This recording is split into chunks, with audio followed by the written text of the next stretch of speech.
Dieu se définit par 10 noms. Il lui est donné 10 noms qui sont 10 façons de percevoir ou de découvrir la présence de l'un, l'unique, au milieu de nous, d'entrer en relation avec elle. Nous avons déjà expliqué le nom Yud He Vav He, Ayez. Maintenant, passons au nom El. El, en hébreu, El indique une direction. Littéralement, ce mot signifie vers. L'expérience qui est à l'origine de ce nom et dont ce nom est la trace, c'est celle du sens. C'est non seulement la découverte d'un être inconnaissable, Yud He Vav He, Yahweh, conscient d'être je, avec et parmi d'autres, Ayez Asher Ayez, mais la découverte de ce qui est comme ayant un sens, une orientation, une direction. Est-ce l'intuition d'une finalité? Le pressentiment d'un logos qui ordonnerait le chaos pour en faire un cosmos? Elle se retrouvera dans de nombreux prénoms indiquant à chaque fois une direction, un sens qui qualifie le sujet qui le porte. Raphaël, Dieu guérissant, ou l'être qui conduit vers la guérison. Michaël, Michael, Dieu discernant, ou l'être qui conduit au discernement. En distinguant le réel de l'illusion, en différenciant tout être relatif de l'absolu, car qui est comme Dieu? Gabriel, Dieu qui envoie, et fait d'un être son messager, Emmanuel, Dieu avec nous, ou l'être qui se rend proche de l'humanité en prenant forme humaine.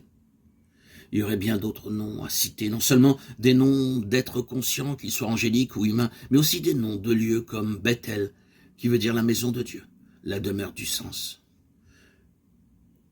Rilke, avec son aspiration ardente à la lumière, connaissait-il l'hébreu quand il disait que Dieu est une direction?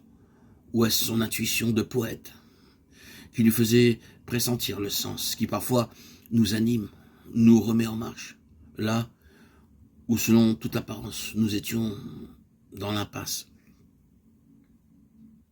Puis, en quatrième nom propre que l'on donne à Dieu, le Dieu Tout-Puissant, c'est Elohim. Ce nom apparaît à la première ligne du livre de la Genèse, Bereshit bara Elohim. En commençant, Dieu créa. Si l'on respecte le pluriel, Elohim est en effet le pluriel de El. On devra traduire par au commencement, les dieux créèrent. Qu'en est-il alors du Dieu un, du monothéisme? Dans le réel, l'unité et la pluralité ne s'opposent pas. Le soleil est un, mais de lui part une multitude de rayons. Dieu est un et tourne vers elle, nous, vers une multitude de rayons. Le nom d'Elohim garde ainsi la trace de l'expérience des énergies créatrices à l'origine des mondes.